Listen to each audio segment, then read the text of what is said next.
नमस्कार सांग माने आज केमिति अच्छा समस्ते बर्तमान तो 10टा बजलानी एबे मो तो टाइम हो गलानी ऑफिस रो मो पुअर भी स्कूल टाइम हेलानी एबे तो चल ऑफिस जीवा स्कूल को जीवा तापरे देखिबा आज रो दिन गुडी कौन खाऊ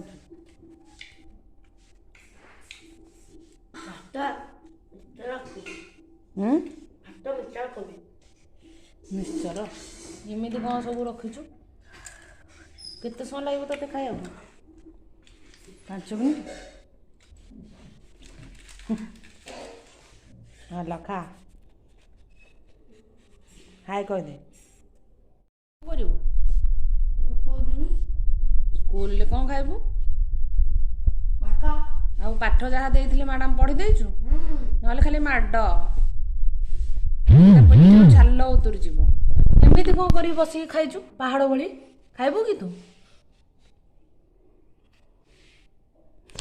हौ खाई सारे जीवा जल्दी जल्दी खा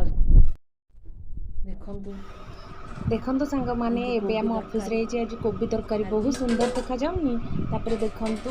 एठी डाली धुआई जी केते दुई प्रकार डाली ओडे पानिया डाली बहलिया डाली टमाटो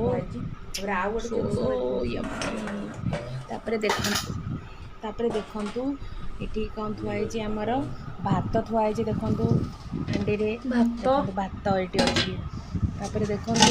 एठी पापड़ डेक्ची थुआई खाईदबा तापर आउ गोटे बढ़िया जिनसटे अच्छी देखंतु पोड़ा पोड़ा बाइगण पोड़ा चटणी हम खाई सब आज होमर खाइबा।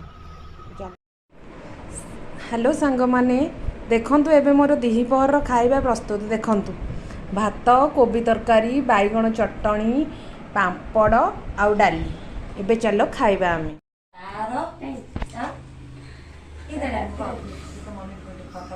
देखंतु सांग माने एबे जाइथिली मो गाड़ी रो तेल सर जाइथिला ऑफिस रो आसला बेल को तेल पुरिया को जाइथिली बहुत भीड़ अछि देखंतु मो पुओ सेठी छिड़ा होईची ताको बहुत टायर लागलानी ट्यूशन ने फेरितिला ताको भी तेल पके हेलानी संध्या 6:30 बॉडी हे गलानी मो ऑफिस रो आसलेनी ऑफिस छुट्टी हेलानी 5:30 रो मो पुओ को ट्यूशन नो नै कि आसली तो गाड़ी रो देखिली तेल सरी होला तो सेठी पाखे तेल टांकी भाग्य को थिला तेल मो कोल कर देखिली किंतु बहुत एठारे भीड़ थिला बहुत छिड़ा हेला तो बहुत कष्ट रे तेल पके